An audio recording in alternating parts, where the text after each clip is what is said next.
আমার আজকের রেসিপি বাঙালির প্রিয় আলু বেগুন কাঁচা লঙ্কা দিয়ে ইলিশ মাছের ঝোল। দেখে নাও তোমরা রেসিপিটা।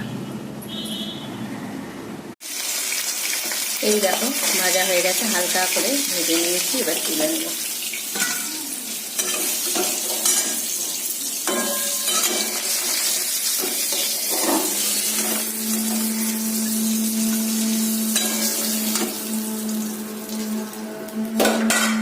এবার কড়াইয়ে কালো জিরে ফোড়ন দেবো।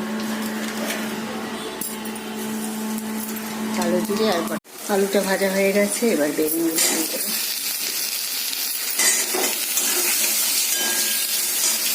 বেগুনেও একটু নুন দিয়ে দেবো, দিয়ে এবার ভালো করে ভাজা হোক।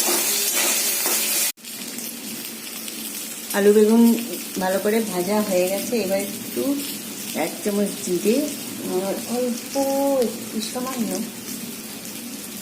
সামান্য একটু শুকনো লঙ্কার গুঁড়ো দেবো, দিয়ে একটু জল দিয়ে দিলাম, দিয়ে একটু কষাবো।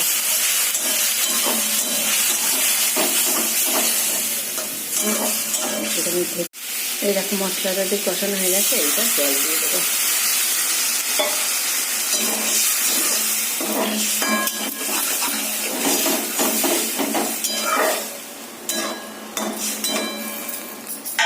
মাছটাও এখনই দিয়ে দেবো।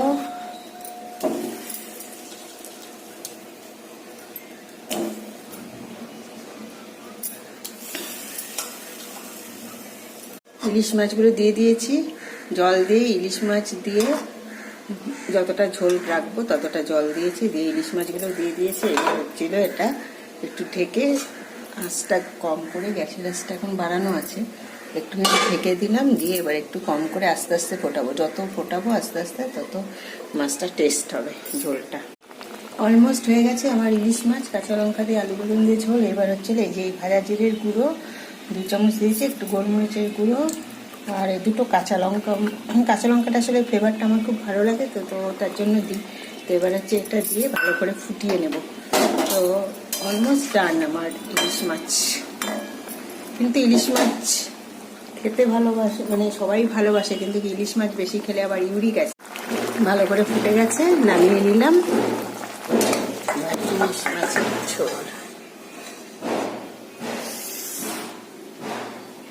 রেডি হয়ে গেল, কাঁচা লঙ্কা দিয়ে আলু বেগুন দিয়ে বাঙালির প্রিয় ইলিশ মাছের ঝোল। Yummy yummy, tasty tasty.